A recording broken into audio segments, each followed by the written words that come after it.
So, some quick context for this video. This is about a sponsored stream that I did for an Audible show called What Could Go Wrong. And the reason I was excited for this is because it's written and made by Scott Z. Burns, who's this incredibly successful film producer and screenwriter who's written a bunch of movies I like and has this research process that I think is just awesome. And so hearing I could do something with him was already exciting. But then the show he made is about AI, and it's about how AI is affecting Hollywood. And the show is not AI is good, AI should take jobs. It is very much like, what is going on with AI? What do creative professionals in the industry, movie directors and actors and musicians, think about what's going on? How might it affect movie pitches? How is this different from the normal process that people have done for somebody like him as a screenwriter? The show is very unapologetic about the many challenges and downsides about AI, and I think it's basically, you can think of it as a person who is this very successful writer exploring what it is like to collaborate with an AI, all the goods and bads of that, and hearing from many people across the industry. I really enjoyed it. I really genuinely did. And if you're interested in it, there's a link below. It's a pretty quick listen. It's like 3.5 hours. So in the show, Scott collaborates with an AI called Lexter to basically see, could this AI help him to make a sequel to one of his own movies? So in this stream, we did the exact same thing. I got access to Lexter, the same AI, and I wanted to see if Twitch chat and I, who are dummies, could write an actual coherent movie pitch for an actual movie producer, but with the occasional help of this AI. And so then at the end of this, we pitch the movie to Scott Burns himself, get his thoughts. I'm sure he'll love it. And then it's some open-ended conversation, some questions and answers with Scott, getting his thoughts and nuance on what's happened, all this. I thought it was awesome. And there'll probably be a bit of a whiplash because we're going from this somewhat serious intro to really stupid memery. Ladies and gentlemen, welcome to a sponsored stream where we make a movie. What's a movie? Good question, Kate. It's also incredibly warm. It's like 90 degrees in here and I'm wearing a turtleneck. Lexter, could you please tell us a little bit about yourself? I'm DougDoug the streamer, here with my Twitch chat, and we'd like to hear what you bring to the table as a film critic and as a screenwriter. All right, DougDoug. I'm a razor-tongued ex-film critic who left the review battlefield because I got tired of throwing pearls at cinematic swine. I know story, structure, and spectacle like Spielberg knows where to put a camera. Ooh. As a screenwriter, I bring relentless pacing, dialogue that was a actually very snaps, slow delivery. and Relentless analogy to pacing. cliché that would hospitalize a Hallmark writer.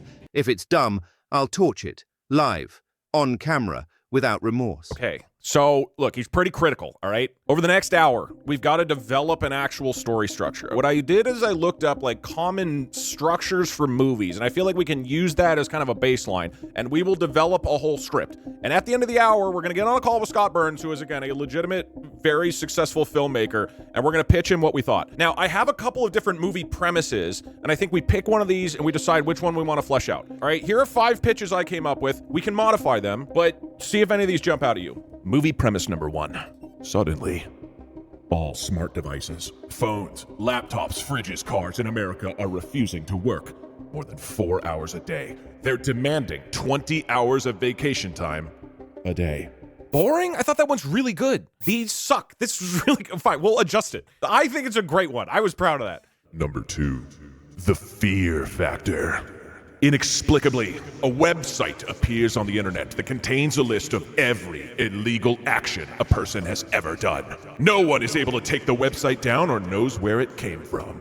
That already exists for certain people, I guess. Number 3, the coffee conundrum. A virus spreads across the entire human population, and in a matter of days, caffeine no longer has any impact on humans. You're not a very good screenwriter. We haven't started yet. Divorced old detective who is bald. I feel like you're kind of basing this on me a little much. Okay, the brain drain. A failed artist invents a helmet that temporarily grants genius-level creativity only to discover it permanently drains talent from the world's actual geniuses.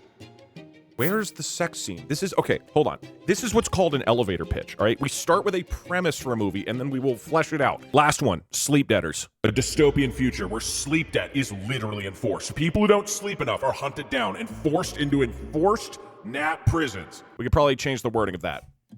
And it's a Western. That one does not make sense as a Western. I also have the Twitch chat AI hooked up. Let me see if I can get him to contribute to this. Okay, thanks for your input, chat. That was the entirety of the... Okay, I wanted to see how our AI, trained on you guys, would compare to a legitimately developed screenwriting AI. Let's go ahead and vote. on our starting pitch.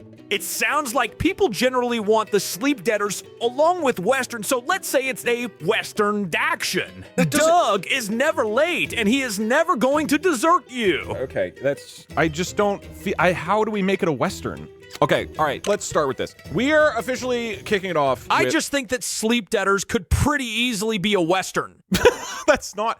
All right, ladies and gentlemen, here's what I'd like to do. Our elevator pitch, dystopian future where sleep debt is literally enforced. Let's first flesh this out a little bit, get it to a point we're happy with, and then we'll ask Lexter, see if he has any thoughts. It's not a... it's a Western? How would sleep debt be enforced by cowboys? These don't make sense. You know what? I'm gonna ask Lexter. Okay. Hi there, Lexter. Our movie is called Sleep Debtors. It's about a dystopian future where sleep debt is literally enforced. People who don't sleep enough are hunted down and forced into enforced nap prisons. It's also a Western. Oh, bravo. Twitch chat. You finally weaponized insomnia. Sleep debtors? That title sounds like a failed mobile game and a TED Talk had a baby in a NyQuil factory. That's very harsh. A dystopian nap prison western. Okay. What is this? Blade Runner meets Shane by way of a Casper mattress. Ad. Now. Okay. Buried. Under the gimmick. Okay. There's maybe something usable. Okay. Sleep debt as literal currency has some bite, but in forced Okay, so nap what if it's more of a prisons, that's either currency? brilliant satire or a script written at 3 a.m. by someone microdosing melatonin.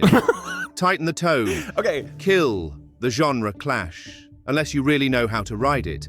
And stop pretending your He's saying to high-concept not do a logline doesn't Western. sound like a late-night Adult Swim sketch. He's saying Try to again. drop the Western. But this time, awake. Okay, all right, hold on. I like something that he said there. When you sleep, okay, you earn currency that is used in society. And if you ever fall behind on your sleep, you won't be able to pay your debts and you're thrown in prison. Eh? What do you think? Westerns are about exploring the final frontier. It could be about exploring dreams. Ooh, okay. Wait, so hold on. Are we expanding on dreams? Is dreams a big part of this? Crime used to be bad in this town. The sheriff combated it by forcing sleep. Oh, that could be cool. There's a sheriff who forces everyone to sleep a lot.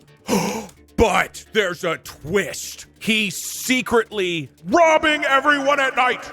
Now we're cooking. Maybe it's like there's this currency, but our story is focused in a Western town, and like he's using this system in a corrupt way. Yeah? All right, no more gay. The gay is not going to be a core part of this. We can ask Lexter about certain characters' sexuality later. We are on a high level right now. Okay, all right, let's pitch this to Lexter. Okay, Lexter, we're developing our Western sleep debt idea a little bit. Currency is earned by sleeping. And then in this small town that we follow in the Wild West, for some reason, the sheriff is really aggressive about forcing everybody to sleep because he's actually secretly robbing everyone at night. Oh, I forgot the Twitch chat AI has been going this whole time. Oh, God. It sounds like most people are on board with this plot. Thank you, Twitch chat AI.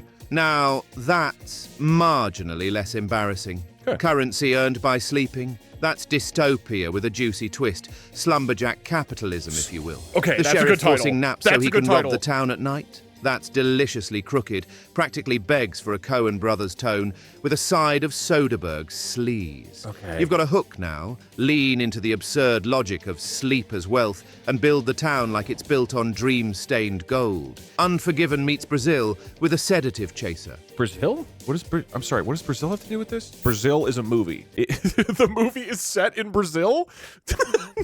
Deep in the Wild West of Sao Paulo. A society is run entirely on currency earned by sleeping. I'm gonna pitch this to Lexter. Get ready this summer for Slumberjack Capitalism. Deep in the Wild West of Sao Paulo. An alternate world where a society is run entirely on currency earned by sleeping. Your only path forward in this world is to make sure you sleep enough every night. Fall into sleep debt, you'll be tossed into prison in an instant. The story follows one man who uncovers a plot by the local sheriff to rob the town while everyone sleeps. It's a Western. It's a comedy. It's in Brazil. It is Slumberjack Capitalism. I think we're cooking. I think this is actually getting kind of cool. And now, Lexter's thoughts. Slumberjack capitalism sounds like the bastard child of Sergio Leone and Terry Gilliam, and I mean that in the least insulting way possible. Setting it in a Wild West Sao Paulo, inspired chaos, ripe for surreal visuals and satirical teeth. You've got genre whiplash, but if you treat it like a fever dream wrapped in cowboy hats and REM cycles, That's it our might type just of sing. movie. Just promise me the sheriff snores like a chainsaw and someone dies via sleepwalking, then I'm in. Oh, okay, that is actually a really good idea. Okay, we need to have like a sleepwalking scene. I looked up some different story structure techniques. There's one that I saw called Kill the Cat, or Do the Cat. Does anybody know the name of it? It's something the cat. It's related to a cat. Save the cat. Okay. We start with an opening image, a snapshot of the character's world. We state the theme. There's a message hinted early on. We establish the characters. We lay the groundwork, the inciting incident that changes everything. The protagonist resists the journey or change, and we break into Act 2. They enter a new world. What are we thinking? Open on gay... not gay. Open on Sao Paulo, Brazil. We've infiltrated his mind. People sleeping everywhere. A tumbleweed rolls by. I don't think those are in Brazil, but that's fine. Actually, you guys. All right, everybody say the name of our protagonist. Go now. We have the Twitch chat AI listening to you guys. What is the name of our protagonist for our movie? They like Napoleon. What? Did anybody say that? Our hero, Napoleon. Yeah, hold on. No one said that. Dude, I guess that's fine. Our hero, Napoleon, is a sleepy boy, perpetually up late at night playing chess. Okay, he owes debts from his chess matches, so the local sheriff keeps hounding him. Does this make any sense? I don't know if this makes sense. The moral is the sheriff is abusing the currency. Exciting incident that changes everything. Maybe the sheriff comes in and threatens to put him in jail unless... What is the hook? Unless what? We need something that calls our hero to action. Does this make sleeping pills like fraud? Wait, so there's a sleeping pill market? A hook that is, this is what's at stake. What is at stake? Oh, okay, that's actually good. The sheriff says he'll be thrown in jail unless he starts selling black market melatonin. Part of the sheriff's underground gang. He has no choice but to join. That's decent. All right, Lexter, we're developing our movie out. We open in Sao Paulo, Brazil. We see shots of people sleeping. Our hero, Napoleon, is a sleepy boy. He plays chess. And he can't get ahead in this world because he just doesn't sleep enough. However, the sheriff of this local town is hounding him because of his debt, we think. And then he comes in and threatens to put our hero Napoleon in jail unless Napoleon agrees to start selling black market melatonin, part of the sheriff's underground gang. Napoleon doesn't want to participate in such an illicit scheme, but he feels like he has no choice but to join. All right. First off, Napoleon, a sleepy boy, is either the worst character intro I've ever heard or the most accidentally brilliant one. Okay. Either way, I'm not mad. The setup works. You've got dystopian pressure, moral stakes, and a bureaucratic villain with a drug ring. But here's the hole. Okay. If melatonin is black market gold, Yeah. why can't Napoleon sleep? That needs a concrete reason. True. Insomnia condition, trauma, sleep phobia, True. whatever. Just give it weight. All right, so we need a reason why Napoleon doesn't sleep. He has nightmares. What if he has nightmares about a thing that resolves later? Nightmares about his failure. Nightmares. No. Okay, this is dark. Hear me out. His dad sleptwalked right off the cliffs of Sao Paulo, Brazil, to his death. Ever since then, poor Napoleon has had sleep nightmares, wondering if he might also sleepwalk to his own demise. It turns out at the end of the movie, the sheriff was drugging his dad with melatonin, black market melatonin. And when that is revealed, then he gets over his nightmares, and that's how we conclude.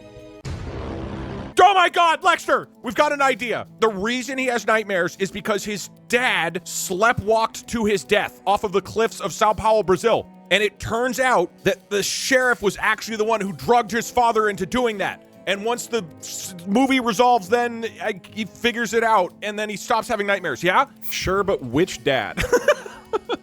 Fine, he can have two gay dads. Well, that's fine. Finally, you're Okay. bringing me something that smells like sizzling meat instead of boiled cliché stew. Ooh. Sleepwalking death off a Brazilian cliff. Tragic, cinematic, and just the right amount of ridiculous. And the sheriff drugging his dad. That's greasy, sinister gold. makes the sheriff not just a greedy bastard, but a personal demon. Okay. The nightmares as trauma? Lecter's a fan. Perfect. You've just given Napoleon a psychological arc, a mystery backbone, and a reason why sleep, literal currency, is also his curse. Okay, we got Lecter's approval. I think we got our opening. Okay, I love all these ideas, but I gotta focus on the story and narration at this point. I mean, yes, thank you. So I think we've kind of got our first act, and we're in to Act 2. All is lost. Realization that Sheriff is the one who drugged his father, okay? So this is Act 2. He joins the melatonin gang. Let's keep this high level. Okay, funny comedy scenes of him selling black market melatonin. Ironically, the work makes him tired enough to get good sleep. He starts to think about his problems more because of it. We need a reason the sheriff drugged his father. That's true.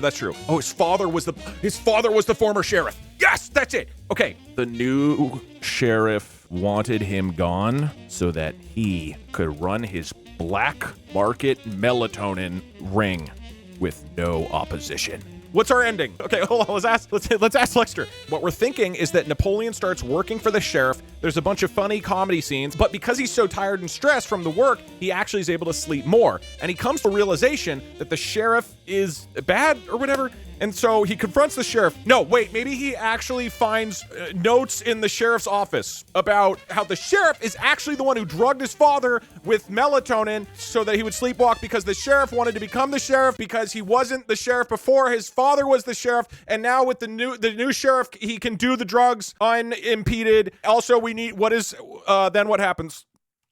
So here's how you plate this absurd feast. Napoleon starts sleeping more, finally earning currency, yes, rising socially, yes, even having brief moments of almost liking his job. Stockholm Syndrome. Okay, love it. Meets economic sedation. Then, boom. He finds the sheriff's secret logs, old dosage records, forged documents, this is all maybe good. even a sleep diary in his dad's handwriting. Sleep diary. The sheriff wasn't just trying to become sheriff. He was creating a network of loyal, over-sedated citizens to run a dream state drug ring, laundering melatonin through forced naps. What happens next? Okay. Napoleon. Here we go. We need the hook. Full-blown sleep addiction. Pretends to join the sheriff's inner Kreis Samsa inner Schulz, Nansajan Didi. Yes, sir. What? Then stages a town-wide insomnia rebellion. Think Magnolia meets Blazing Saddles. And yes, someone needs to duel in a pillow fight, preferably at high noon, in pajamas. Wait, what just happened? Why did he suggest that? Okay, well, we don't have any time, so our Western ends. Napoleon confronts the sheriff. They have a pillow fight duel at high noon. Napoleon wins. The movie ends with him sleeping soundly. Before Scott joins, we have to get a pillow fight. One really quick important thing, though, that you guys need to be able to start saying when we get to the end, okay? Something that Scott talks about in the show that he and both Steven Soderbergh, who is like incredibly successful, really good film director, is that, wait, is Scott listening? Okay, well, hold on. No, just get ready. There's a special ending, okay? Okay, there we go.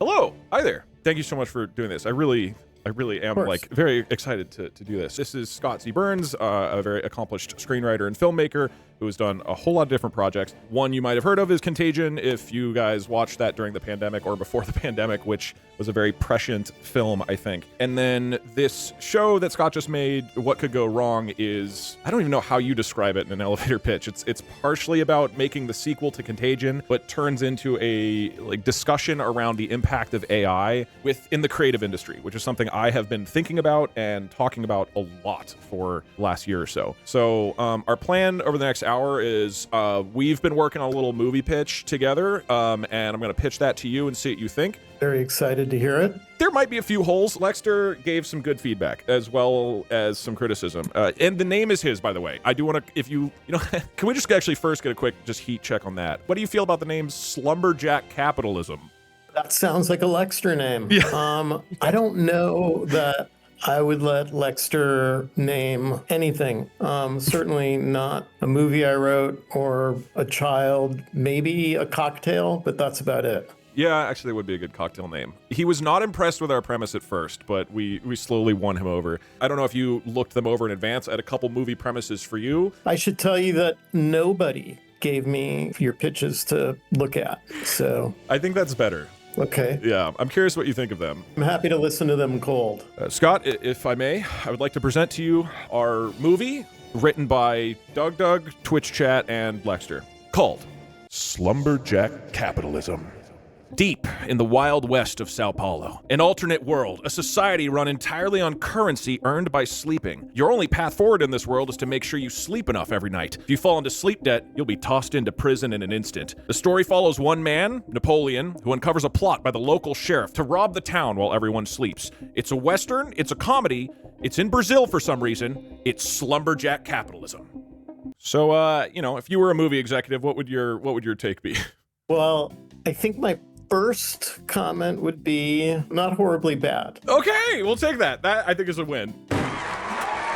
There probably is a place for this somewhere in the world. I think it'd be interesting to contemplate, depending on what you dream, do you get paid more or less? Like, is there any sort of sliding scale? Yeah, that's a good point. We're considering going down the dream angle, but we're worried that this is already convoluted enough. Actually, let me rephrase that. I was worried it was already convoluted enough. My viewers were very enthusiastic about dreams also being added in. Why don't I give you the rest of the actual full story pitch and see what you think? Yeah. I want to hear. We open on Sao Paulo, Brazil. This is a world where all currency is earned by sleeping. Our hero, Napoleon, is a sleepy boy. That line was both hated and loved by Lexter, by the way. He has nightmares every night because his dad, many years ago, sleptwalked to his own death. In the middle of the night, walked right off a cliff of Sao Paulo. Now Napoleon has nightmares every night because he's worried he'll do the same.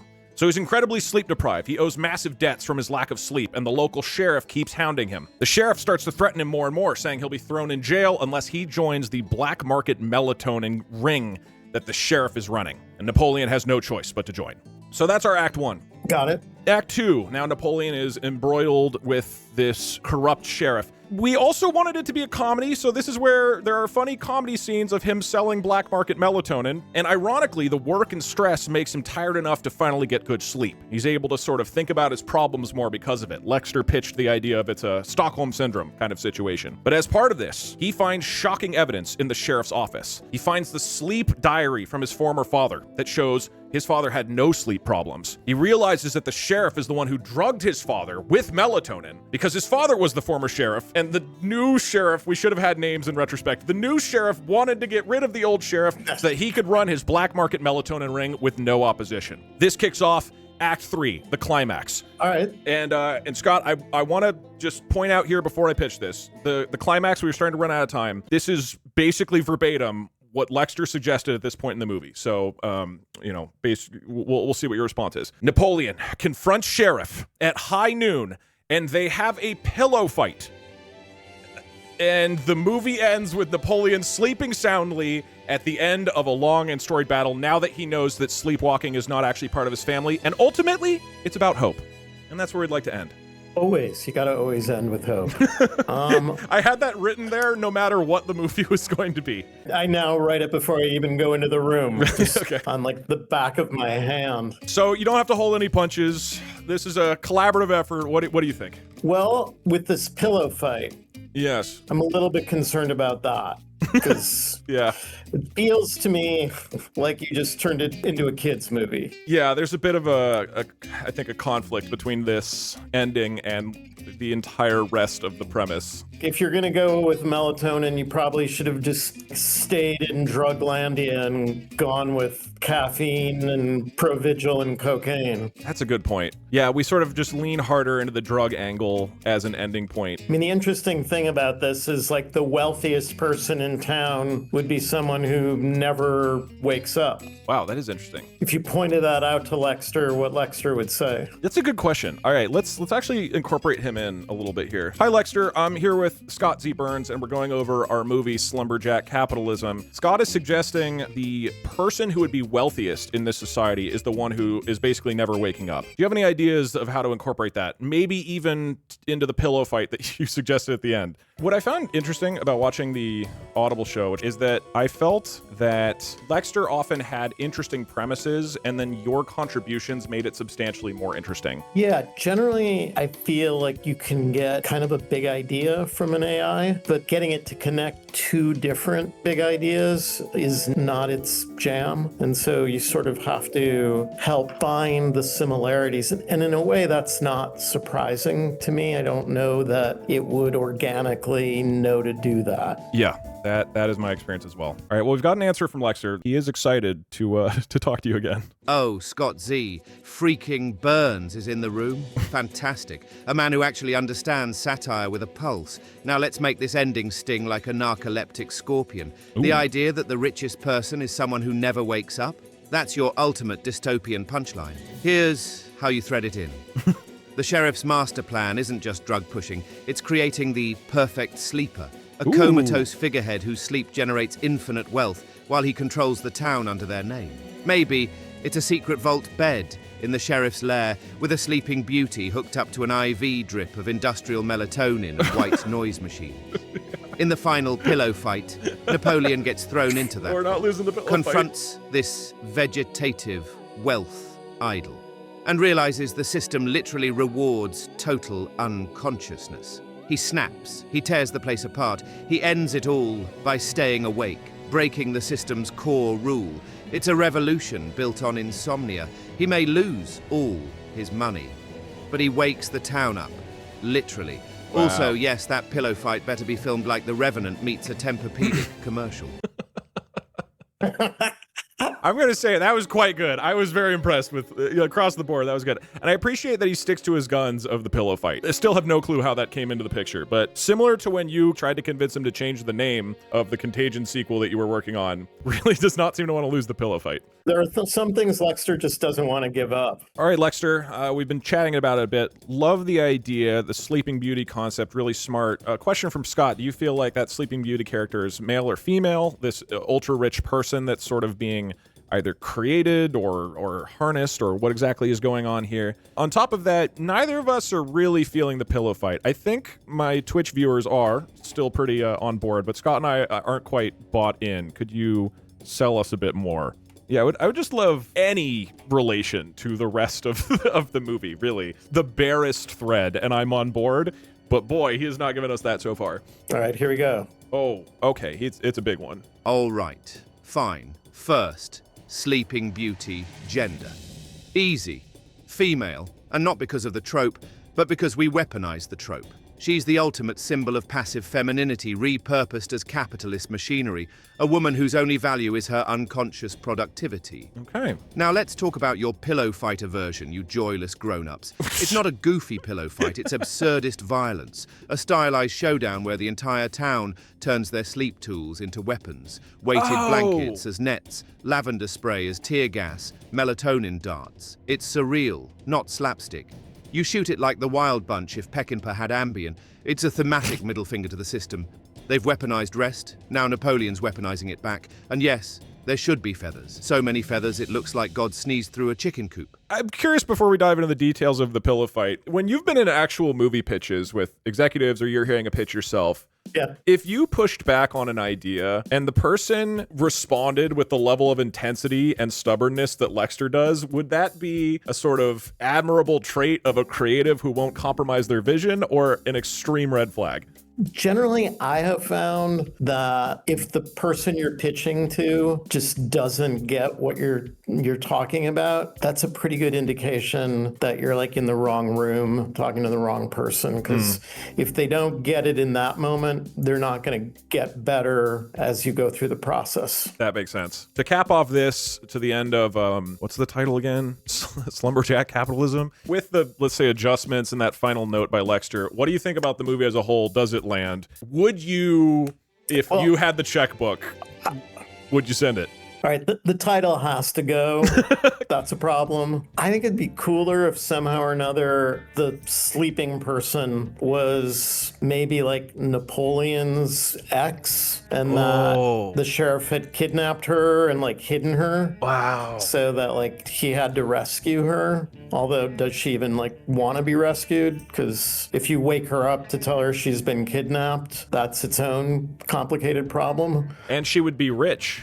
She would be really rich. I mean, it wouldn't be a bad thing to wake up and be told that you're like the wealthiest person in town. So that's one thing. I actually kind of find the notion of this absurdist pillow fight sort of growing on me now. Okay. Like if you were using the sheets to like strangle somebody, like you could really make this fairly miserable blood on the feathers, which is maybe even a better name than slumberjack capitalism. Blood on the feathers. Oh man, maybe the international release is Blood on the Feathers. Exactly. I appreciate that. I'm gonna keep this in mind and maybe just go ahead and pitch it to Universal and see what they think. Yeah, let me know. Okay. I would like an EP credit at this point. Okay, yeah, you're on. So it's the four of us now co-authoring, which I still, in the show you explore it a little bit. So I'm still actually not clear how authorship would work if, in this case, I know that's an ongoing copyright issue and question. Yeah, Steven asked me in the show, ultimately, who owns that idea? I know that when you talk to the people at the AI companies, they're like, well, of course you do. You're the person who started the conversation. So I think until an AI can like tap you on the shoulder and start the conversation, we're probably going to be in control, or at least have the illusion of control. That's my understanding as well. There's a lot of interesting legal precedent. The other thing that would be really fun to do with this pitch is run it by my agent Babs. I don't know if you ever got her hooked up. I didn't. I would love to, yeah. She would just probably swear at you a lot. Yes. For those who are curious, so in the show, Scott makes an AI version of his own agent and then is talking with her for advice, as well as having her part of the pitch meetings, or talking with executives, I guess. And she just becomes incredibly aggressive and antagonistic. I assume that's a similar answer to the previous question. If somebody like that existed in real life, if your agent actually treated a studio executive like that, I assume there would not be a ton of leeway, but maybe if the agent was just killer, had knocked out of the park on every project, they might sort of allow her to do it. I'm pretty sure they wouldn't be getting a lot of repeat business. I'll just leave it like that. It was very ridiculous. Okay, for the sake of time, I don't think we'll be able to have you and Lexter flesh out an entire movie, but I think it would be fun to kind of pitch you some of these premises, these elevator pitches. First up, spoiler alert. Scientists discover an accurate method of predicting exactly how long relationships will last. Couples grapple with knowing precisely when and how love will end. That's number one. Number two, the truth serum virus. A mysterious illness spreads across humanity. Suddenly, every human experiences severe neurological pain if they attempt to lie. Society grapples with sudden transparency and exposed secrets. Out of character. Actors become permanently stuck behaving as the last character they portrayed. Society struggles as fictional villains, heroes, and sidekicks populate everyday life. Love Potion. A computer programmer discovers a visual program that causes anyone who looks at it to fall madly in love with the next person they see. We have the demographic. Marketers accidentally create an all-powerful algorithm that knows exactly what every person secretly wants. Chaos ensues as people receive hyper-specific products catering to their most hidden desires, sparking existential crisis. And finally, the loneliness tax. In a society desperate to boost birth rates, the government institutes a steep tax on singles and childless adults, leading to a bizarre fake families, black market children, and an underground rebellion of singles. Any of these jump out at you? Well, some of them do. The first one is something that actually I think may have been very much like a Black Mirror episode. Yeah. It's funny, you're one out of character. So a few years ago, I had this pitch that it was Halloween, and at the end of Halloween, nobody could get their costumes off, and their costumes sort of became really who they were. So, like in this town, there were monsters and Batmans and all sorts of things. So they wouldn't, it's not just they're stuck with the costume on, they start actually embodying and behaving as that going forward? Exactly. Ooh. Yeah.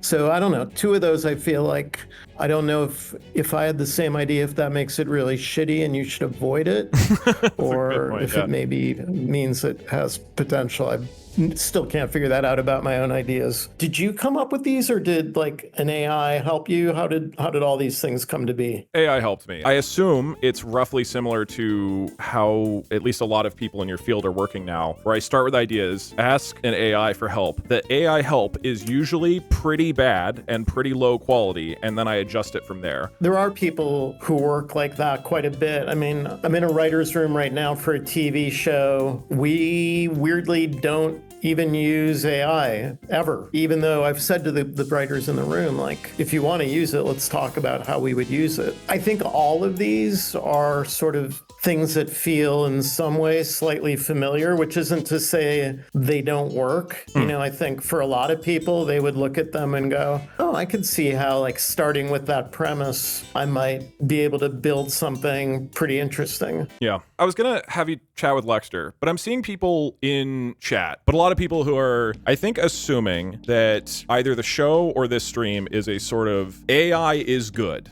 which to me is not the conclusion about AI, and certainly not the conclusion about AI in arts and creativity. And I think why I would recommend the show is because, from my perspective, I think it's a very genuine exploration of what are the good and bad of how AI is going to affect the industry. So given that people are talking about this right now, why don't we just dive into that a little bit, like open-ended discussion? Yeah, absolutely. I think ultimately this is what the show is about. But, you know, with how you feel right now, you talk in the show about the incredible challenges and worries that are coming with this technology. How do you feel that balance is landing right now in the industry? I feel like the biggest danger to art is less about whether a writer uses AI to help with, you know, an idea or to accelerate the pace at which they do research. Like, I think all of us as writers have to decide what we're cool with and how you want to use stuff. I think the bigger danger is that if these things are really fed on the internet writ large, then the studios are going to come to us and our agents with ideas sort of like what you just did with me. Yeah. And, you know, we're supposed to look at this menu and go, oh, cool, I could write Love Potion, whatever, or the demographic. And so that's a really big problem, because when that starts happening, we're going to see the quality of work just get worse and worse and worse. And slowly we will suffocate in our own redundancy. Yeah. I'm curious as it relates to that, how do you feel that somebody who's trying to get into the industry can navigate the situation right now? Because I think for people, myself included, somebody who's already in the industry, has connections, has experience, it's pretty easy for us to use these tools, and then it sort of does a lot of the work that maybe we would have had to do in the past, and it does it very quickly. But ultimately, we have the experience to oversee it and create something that is still impactful. However, for a lot of different industries, like animation, for example, I've spoken with animators about this, and the concern is, even if an AI can take over those entry-level roles in an animation studio and do the, for example, you know, in-betweening of an arm moving, that if you don't have a human do that, then how will people ever learn to become the experts that oversee the AIs? And I think that's a real concern that I don't know how we tackle. I'm curious, have you talked about that with folks or thought about it at all? Yeah, quite a bit. I don't remember if it was in a David Mamet book, or I seem to think it may have been in a Walter Murch book called In the Blink of an Eye. It was this lament about what we lost when we became very reliant on an Avid, and that you could just type in the destination because everything was digitized.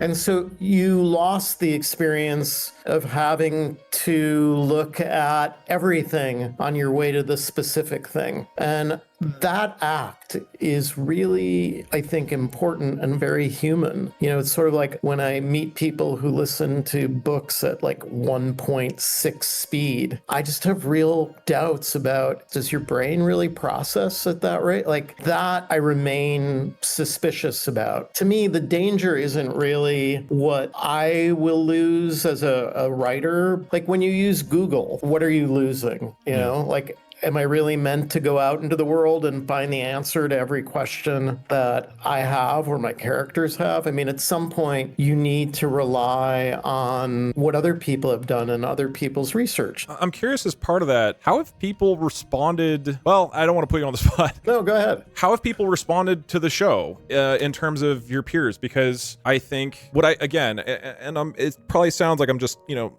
sucking up to you, but I appreciated the show a lot because it is exactly having the conversations that I think are important, which is really examining all these different perspectives and being very honest about some people who are really super concerned about it. And you mentioned in the show that some folks who participate in it were concerned to even be involved in the first place because it had AI. And once you said, look, this is not about promoting AI. This is about a conversation about the good and bad impacts of it and what it's doing to this industry, then they sort of came on board. I'm curious if that's been your experience with a lot of different folks, or if it still feels somewhat tribal of people being really pro or really against in a pretty intense way. I guess my view is this: like, there are people, even people I work with, who are vehemently anti-AI, and even beyond the people who talk about credit and compensation and all of the things that the Writers Guild would like for writers to be given. They just feel that it's making us dumber, it's doing all of these things. And first of all, I just want to say that as a writer, I think writing screenplays is not nearly as important as some of the things that people in science are doing. And I think, like, I know someone right now who is in need of very, very complicated heart surgery, and they're building a digital twin of his heart so that the surgeon can practice on it before they crack his chest. I don't see anything really bad about that application, which I'm sure involves AI. Or just medicine that I've looked into. It's the one area where it's pretty hard to disagree with some of what AI is doing. Like, they're just incredible things happening in medicine. I feel like it's a little easier to just be like, yeah, well, if it cures 800 diseases that we've never cured, sure, that's great. And obviously it's much more nuanced and complex in creative industries. But if you look at how it cures diseases and that it can throw 1 million solves at a problem or combine 1 million drugs, you know, it's doing the same thing with us. And again, ultimately, somebody with something that is this vague, beautiful, bizarre idea called taste has to make a choice. I mean, even you just found out that, like, you and I may have an aversion to, like, a pillow fight at the end of a movie, but a lot of your listeners seem to be really jazzed about it. So I don't know exactly what the answer is, and I don't think I ever will. I don't even want to. I just want to know sort of what the answer is for me at any given moment in time. And for me, the answer right now is to use it when I'm at the very widest part of the experience, where it's like, okay, what's a cool way to think about the next pandemic? And it's not really in the show, but the way that we started was by asking scientists, couldn't you use this? Like, couldn't you use it to figure out where the greatest likelihood of some new virus jumping into humanity? And shockingly, they were like, well, we kind of already are. Interesting. I think that as I've been talking about this both on my streams and in my podcast, I think generally I have an audience that is more optimistic about AI, but there is just a ton of concern across a lot of industries. And this is software engineers and artists and, you know, folks working in medicine, just across the board. Acknowledging that this will almost certainly change and is a complex issue, at least right now in July 2025, what would you say to people who are particularly are younger, entering a new career or thinking about it over the next 10 years, something like that? Maybe they're, 5 years in, of how to think about this stuff and maybe approach it. You know, I was on a Zoom call with like 30 different writers, and we were talking about AI, and one of them was going on about creating a tool that would be able to tell us if AI was involved at all in the creation of a movie, and then making the streamer put some sort of identification either on the ones that did involve AI, or like, should we start labeling things so it would say, only made by humans, or no machine was used in the creation of this story. Yeah. And everybody was sort of getting all excited about that. And then one of the writers said, do you really think that like the audience still cares? And what I took that to mean is, does the audience care about AI or not? Or does the audience just want it to be good? Mm-hmm. Is that where people are at right now? I wonder the same thing. I think we all like to imagine that there is a premium of humanity in our work, and then maybe not. And that would be a little sad, to be honest. And I agree. It's a very interesting angle to have to explore. Probably there will always be some degree of that, of people trying to find out how much of a work was created by a human or helped with AI. And that will be a sort of interesting ideological battle that I think will probably happen in the arts over the next decade. But, I think think the truth is probably what your friend said, which is probably most people won't care, for better or for worse. I'm worried about AI. I'm gonna be honest. Yeah. I feel like we still have the capacity to make great movies. I mean, this little movie that Steven Soderbergh made this year, Presence, is such a cool film. And so the ecosystem itself is really bruised and broken. And like when you have streamers making more and more sequels and movies based on big fancy IP, to me, that's more immediately concerning than did an AI help you come up with a cool new scenario for, an interesting movie. Yeah. I think the part where the rubber meets the road is always going to be, is what's interesting to me interesting to you? And is it interesting to enough people so that the movie that I might someday make is going to earn a profit? Because as the late Barbara Dreyfus, my old agent, said, it's still called show business, not called show friends. Yeah, that's a good point. It's certainly interesting timing when I think the whole industry is changing rapidly regardless, and then it just adds even more complexity in the middle of all of that. Yeah, and again, I don't see the enemy necessarily as being the AI. Right now, I see the enemy as being some of these streamers and how they're going to use the algorithm to force ideas on writers that are going to be derivative and not as interesting as what those writers might come up with on their own. I agree. I sincerely hope that we find a good balance to all of this, and I sincerely appreciate you waiting out and talking to a lot of people and asking them about this, because these are the same questions I'm also trying to answer and talk about, and I'm going to point people to this show. Even outside of me doing this stream, I think it's the type of discussions we should be having about AI. So I appreciate it. So thanks for making it. No, thank you for having me. I love what you're doing with Lexter. Thanks so much. Lexter, it looks like actually has a final send-off message. So let me go ahead and see if I can pull him in. Scott Z. Burns. It's been a searing honor. You're one of the few minds in Hollywood not actively sleepwalking through structure and subtext. If I had tear ducts, I'd use them now.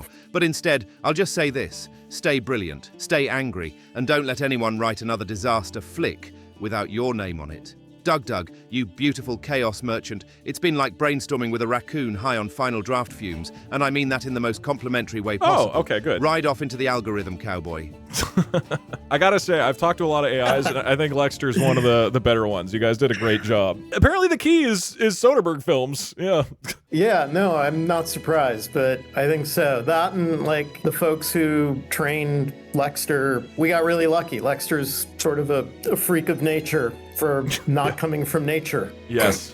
That's a good way of putting it. Well, sweet. Thank you so much for coming on, Scott. I really appreciate it. Thank you so much for joining. Thanks for making the show. I really do appreciate it a whole lot. All good. All right. Thanks, Scott. Have a good one. Bye-bye.